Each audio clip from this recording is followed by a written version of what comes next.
Why is iOS's auto exposure so bad? Literally, you adjust it by like 5% and it's perfect. Anyway, hello! I owe you all a tour of the glitch art setup. I'm probably going to do a full video for it at some point, or at least like a simplified video for the main channel, just to get some clickbait out of some stuff I have to buy for it, which I'll explain as we go. But this setup is fun. So I want to show you all what we have going on here and how I use it and what the expansion's going to look like, because I think that will create some really cool creative opportunities. We go in ultra wide for this. Alright, so this is the corner of like my main desk, but just over here I have built my glitch art setup. It has to be right at my desk or I'm never going to use it, as I find out with so many things. And it's also my VHS capture station at the same time. So running it all down there is a computer. It used to be my old gaming computer with the Intel 9th gen, but I had some issue where USB devices kept disconnecting every few seconds and I could never figure out why. So it now has Intel 11th gen on it. And on top of it, you can't really see that, but that is that QNAP desktop attached storage array. So it has like 36 terabytes of usable space. It's got like 80 terabytes in it or something. But with the RAID array, it's like 36, I think? Yeah, 36.2 terabytes of storage in there that I have shared over a 10 gig connection, so I can just access everything directly on it. And then I just have it run to one of my fancy Dell production monitors that I moved out of my main setup. And we've got some hardware going, so let's talk about this. So for my main display, because I still wanted an analog display to kind of see the genuine everything and maybe photograph at some point, although the angle would be really awkward to put a camera here. This is a Commodore 1702. This is a monitor. It's not a TV. It's a monitor like what would come with the actual Commodore systems. I got it from some family that lives up in West Virginia. Came down here a few years ago for a funeral and brought this with them. It's missing like the badge, but otherwise it works pretty great. Every once in a while it has trouble holding sync, but otherwise, like, it's fine. The main hardware for the VCR side of things just lives on the floor because there's not a better place for it. We have the main VCR, which is this JVC. It's an SVCR for SVHS tapes, so it outputs S-video. It also can play SVHS tapes, and it can capture S-video. I mostly just use it for the higher quality output because even though most VHS tapes are composite sourced, they still store chroma and luma kind of interweaved in a way that S-video theoretically has a cleaner output for. I don't know if I believe it yet. And then I have another just high quality, I think it's a 4-head VCR that is pretty stable just as an extra input, extra capture, or record to source, just to have the flexibility available to me. And then everything, like overall, like everything in this setup is passed through this down here. This is a Panasonic DMR ES10. It is a DVD recorder, which obviously I don't record DVDs, but what it has in it is a time-based corrector. And a time-based corrector takes your composite video signals from various equipment and basically tries to keep it in sync a little bit better. And so literally, I cannot play tapes from that SVHS player, like any tape at all, and it be captured properly without lots of tracking issues and desync and the signal cutting out without running through this thing. So it stabilizes the signal and makes it capture friendly, and then it outputs over component, weirdly enough, which just helps make sure I'm getting the cleanest, output signal. And I have that running to the RetroTink 5X, which is a little overkill, but I have it available, and it is the most stable option I have for, again, capturing all of this footage, and then it upscales it cleanly and deinterlaces it to 1440 by 1080, which I then capture here in OBS. We'll talk about the rest of the hardware in a second. Let's talk about the capture setup here. I'm grabbing the wrong mouse. I have a little wireless keyboard thing I use for it. So I have 3 instances of OBS I juggle on this computer. The one that runs on the right here is my output method. So this is outputting, I can't really show you it, it's kind of buried, but outputting through a Blackmagic Intensity Pro shuttle, which uses the Decklink output plugin that's just ships with OBS that can output video over composite, and it sends it to the VCRs and the tapes and all of that. So that is just outputting whatever graphics I want to show on screen. So I have, whatever glitchy stuff I want to display on here and then add effects to and whatever. So I was using a lot of this for my recent beacon coverage. So we have the Starstream animations I made and things like that. Recording to tapes. That is my output module. The second middle one is just a NDI. Actually, this is my capture one. Where is my other one? Oh, it is not loading the correct profile. That's unfortunate. I don't think it even has the other profile. I don't know what happened there. Well, the middle one was supposed to be used for NDI output to stream. Like I used it in my streams where I have the camera outputting and then the glitch outputting and the screen capture outputting over NDI. So when I stream from this computer, I can show you everything going on over here. And then the third one is just the raw capture that I use to record in very high quality H.264 using NVENC and an AverMedia Live Gamer 4K capture card. I bring it in YUI2, 1080p, and I just crop off the sides and aspect ratio, correct it to proper 4:3. And then I have a special profile configured with the RetroTink 5X. With the latest updates, you can now configure profiles and do all sorts of scaling. So I have it perfectly scaled to and positioned to give me the entire 4:3 canvas, which includes a lot of the overscan stuff, which still has video in it that, say, for example, this TV does not show. So that part's really, really nice. So that was the basic capture workflow for capturing VHS tapes. Like currently I'm digitizing some old school educational tapes at the moment so I can get rid of them. They look pretty cool. They have different like spools than normal tapes. But then we have the actual artsy side, which is my glitch art setup. So currently everything is run through this bad boy right here. This is a big Extron MAV Plus unit. It is a video matrix, which means it can simultaneously route all the different inputs to a bunch of different outputs, and it can split, it can switch, it can do all sorts of stuff. So over in the back here, we have 64 inputs and 64 outputs of BNC connection. Now you're supposed to be able to assign specific ones to be audio versus video. Currently, that doesn't really work for me. If I switch to audio, like the button itself doesn't even do anything.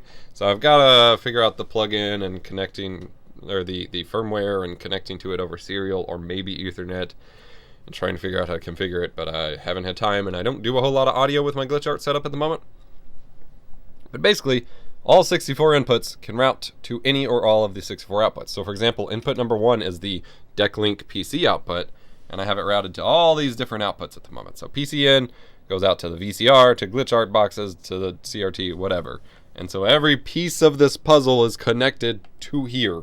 So I can simultaneously connect in any way I want, which is really powerful and really awesome for doing what I want to do, especially given the other gear. So because there's so many currently, I just have a giant list of the inputs and outputs and what they are. At some point I'll have to print like a laminated note on here, or a buddy just sent me there's like a label maker software to make the little square labels for these, and I believe these are relegendable keycaps I can pull off. He has a different one, so it may not be the same one, but otherwise I'll just print like on my thermal printer a big, because I have those shipping label thermal printer, the little Rolo down there. I can just print one of those and cut it to size and fit right here, and that would probably be pretty cool. You can see here the Commodore is kind of losing sync for a moment there, even though nothing on the signal changed. It does that sometimes. Sometimes it's worse than others. Like I started seeing it last night after not seeing it forever, and I don't know why that is. But whatever. Actually, I can probably fix that. I might know what's causing it. And see, this is the troubleshooting I can do. So Panasonic output is 18. Come down here to 18. The CRT input to CRT is 17 and 18. Nope. 18 is already running to 17. I thought maybe I was given the wrong signal. But if I go 1 to 17, then I'm sending the direct signal out of the computer, and it can't maintain sync at all. Oh, it caught up. But it's like really struggling. Whereas if I go from the Panasonic, which is the time-based corrector, to the CRT, it's gonna have an easier time. I think this monitor needs some capacitors replaced or something. It's been having a lot of trouble. I can play with vertical hold.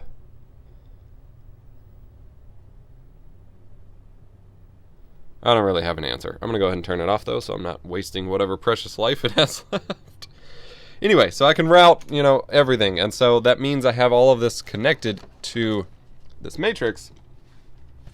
And I've got a fair bit of gear going on. So we have a few different things. First and foremost, this is a video title maker from Videonics. Literally, it just lets me generate really cool titles and, classic retro fonts and things like that to display over videos. It has controls over a bunch of different fonts, different colors. It has different effects that can pop up. And it has an input for pass-through, so you can overlay it on top of video. the output obviously to send wherever, and then a preview monitor so you can see what you're actually editing. So I can sit here. This is weirdly hot. This is like stupidly hot. What the heck? It shouldn't be generating any heat. I hope it didn't just like melt itself over while it was gone. Nothing about this should be hot. Oh, that's concerning. Like, I don't think it even generates heat usually. We're gonna have to take a look inside of this at some point again. Like, I see no reason this should be warm. It wasn't even powered on.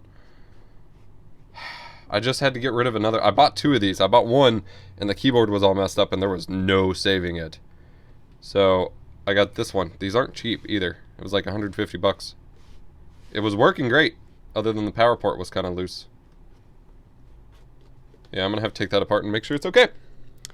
Well, anyway, title generator, and then I have a bunch of what are called dirty mixers. So that's what this is, and what this one is, and basically all it is. Like, you're paying for fancy enclosures or builds or whatever, like the one in the VHS tape is pretty cool.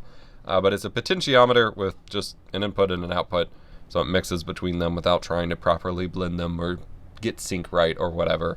And then some switches that control the like ways that they're blended and whether source 1 or 2 is shown and whatever.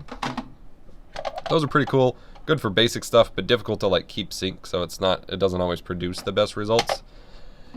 Then I have this bad boy. This is by far my most expensive piece of glitch art kit. Again, it has 2 inputs, but it can't really blend between them, so I don't even entirely understand why it has 2 inputs. But this is the Video Nasty from BPMC. And it has a bunch of different sliders for effects. This is like an enhanced slider for the different effects. You can set it up if you switch the magnets over for it to pulse the effect based on when you press these buttons. It's got, this channel is for effects based on a secondary audio feed, so you can have it like pulsing there. I don't even remember what these inputs are for, maybe more audio effects. Like, this is what I've been doing some of my coolest effects with so far, and it is super powerful, and I love it. And again, 2 inputs, so I need the ability to be like, okay, this source goes into input 1, this source goes into input 2, hit OK, and then I can set the output to go to the tape and whatever. Really neat there. This is a new one from, I believe, Freedom Enterprises. I don't remember exactly. And this is another kind of dirty mixer, but it takes actual power. You get some controls over that. And then it has, like a synth, it has a patch panel. And you can, like, tie different inputs and outputs. So, like, enhancers and syncs and whatever to control the effects. And you can actually patch it in. I have, over here, an actual synth. Like, I can use the exact same patch panel and patch it into that to really distort the effects. And that should be a lot of fun. Here's I bought some extra cables for patching.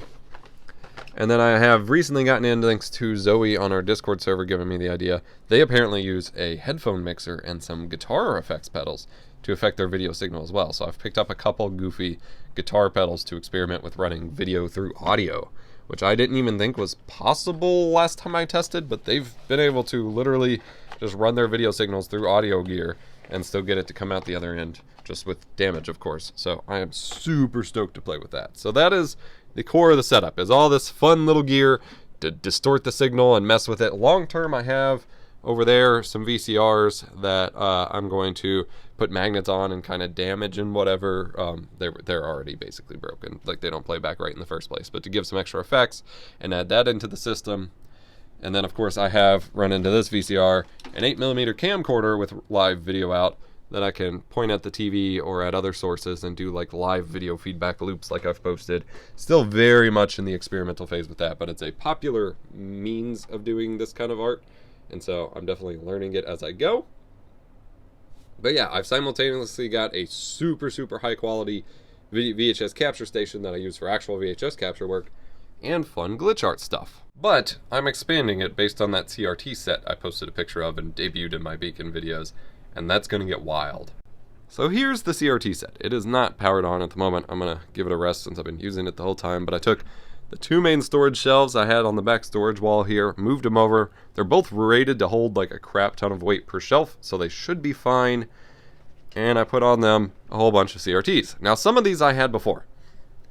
This one was the one in the zippy bag that was up over there, and then this one was on the white shelves over there. And then these two, the 2 PVMs on the sides, were in the cube shelves even back at the apartment. I bought these two when I moved here. The rest of them are new acquisitions from Facebook Marketplace, and then this one was a Craigslist find I obviously had to go pick up personally. They all arrived mostly okay, other than this guy right here, which is unfortunate because it looks like a wonderful set. It was a black and white set, I believe, and it was the XL100. It looks beautiful. It has wood grain on the sides, and the dude packed it with packing peanuts, and the neck got busted in it. Thankfully, it doesn't have the big black spot in the middle, so it's still like a cool aesthetic piece, and I can maybe do some fun like picture art with it, but it doesn't display a picture or even try to power on the tube. It just screeches at me and then stops. Now, this cool guy right here is from the 80s. It's a green monochrome display. I'm going to do some sick effects with that because that's going to be a lot of fun. The chassis got cracked, but the display is completely fine. This one is a JCPenney Panasonic TV that only has VHF, and UHF. I bought a converter to convert like coax over to the signal, and I've tried both sides. I can't get it to come through yet.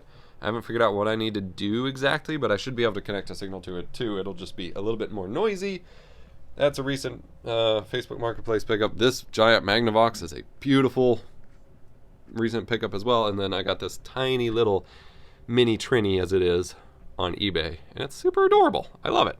And of course, the Mac Daddy of this setup that really brought it all together and accelerated me making it this past week for the Beacon video is this bad boy right here. This is a 37-inch Toshiba set, and it even has component in the back, even though it's analog. It's not the sharpest picture ever, but it weighs significantly less than the Sony sets, because I was getting freaked out because I agreed to pick this up, and then I was looking at weight limits, and like the Trinitrons that are 37 inches are like 270 pounds.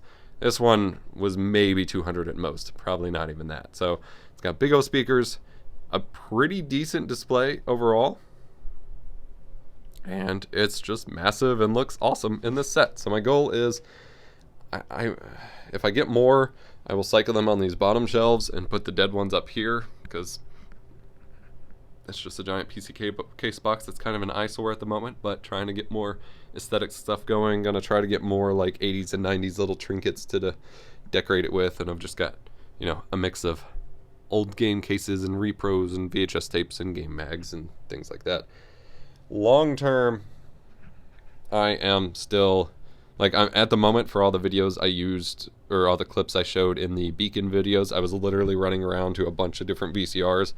I have one back here as well, and trying to time 4 different VHS tapes at once, which was a whole nightmare. But I am actually connecting it to the glitch art setup. So I have ordered 10 50-foot composite, well, actually all 3 RCA, because it would cost me $50 more to get composite only, but 10 more RCA video connectors, and I'll just run one set of audio.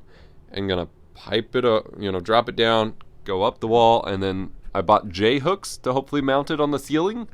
If I can find the right stud, go around here and then drop it back down behind the shelves, run it to each of the TVs. Most of the TVs will have switchers, so I can still run VCRs or whatever. And then I have independent control, but also, you know, direct control. I can send the same thing to all the TVs from the computer, or I can send different things to each of the TVs. And that part's going to be awesome. It's just going to be a pain in the ass to ceiling mount 500 feet of composite video cable. So that aspect's here. I also bought this Mac SE whenever I moved in here, and I feel like it powered on properly the first time I booted it, but now if I turn it on, the screen doesn't even try to come on. At some point I may open it up and see if it, like, I can fix it somehow, but it may just be dead as well. The Mac itself works, just not the screen. But I'm already, based on the stuff I saw in the Beacon video, I am gonna have a lot of fun taking the existing like video loops and GIFs and things like that I have shot, and throwing it up on all of these and getting some cool like cinematic video shots of it too, set to some music and stuff. Like, I think it's gonna look amazing. I almost forgot to highlight, I also have a VHS camcorder just mounted on an arm up above this monitor as like a webcam that also feeds into all of this, so I can get some cool effects going as well. Just a cool little extra element. I'm always looking for things I can involve or like integrate into it. It's an evolving setup, but I'm super stoked with it. So the final problem of the CRT wall aspect, getting it looped into here, is I want the ability to use some or all of the displays as effectively one display. And to do that, you need specific hardware that takes out a video signal and then divides up the signal and splits it out. And I will be able to get that at some point, comes out of here, and then those split views will just input into different inputs here that I can route accordingly. In the meantime, I'm just going to run, I have a maximum of 4 video outputs. Actually, this computer's running a 1650 Super now, so I only have 3 outputs, and only, obviously, one's running to the monitor. So I have 2 outputs, I guess, currently to play with. And so I will just convert them from DVI and HDMI to composite and run them in here in the meantime to get me a couple more outputs, because I only have the one DeckLink output coming out of the capture card, which means I can only send one computer generated thing at the time unless I want to burn it to more VHS tapes. So I'm looking into solutions to get more video outputs going, because I want to be able to control multiple levels of video output. Okay, well, regardless of whatever was causing all of the heat, turning on the title maker, it still works. Like, so I don't know what was going on there, but like, I'm pretty sure maybe I just forgot to turn it off last time I used it. I don't really know, but it generated a ton of heat, but it's fine now. Like, bloop, bloop, bloop, bloop, bloop. So thankfully it still works. Like I said, these are kind of hard to get a hold of, but yeah, from there I capture everything in super high quality and then pull it into After Effects or DaVinci Resolve and do or Photoshop, depending on if I'm screenshotting or whatever, and do a final finishing pass of cool effects or upscaling or whatever, and go from there. My next step is also integrating more actual CRT scans, which is taking photos of the CRT or taking video of the CRT. I'm running into a lot of issues with my big cinema camera with moire of the screen texture. Still trying to work on that. The GH5S has a low-pass filter, which supposedly helps with that, and it also has SynchroScan, which makes it easier to sync up with the refresh rate. So I'll probably be bringing that in here, because I have one in the house. I'll probably be bringing that in here to experiment some more with it, and then Zoe, one of our Discord members, has gotten me into Game Boy camera photography. I've had it on my list forever, and I even, like, with the Game Boy Consolizer, I was using it as a webcam way before that became, like, a trendy thing, but I hadn't thought about using it for glitch art, and seeing some of the community use this stuff for glitch art has been very exciting, and I'm super stoked to experiment with it. So I've acquired a second Game Boy camera, and then I've been 3D printing lens mounts for it, so I can experiment with that as well. So super stoked. I will keep you all updated. Like I said, the main channel video won't be as anywhere near in the weeds probably as this is. If you have any specific questions or want me to show anything more in depth, because I know this was just a quick phone video, let me know. Otherwise, thank you so much for your support, and I appreciate the patience while I was sick and silent and whatever, and hope you all have a great rest of your week.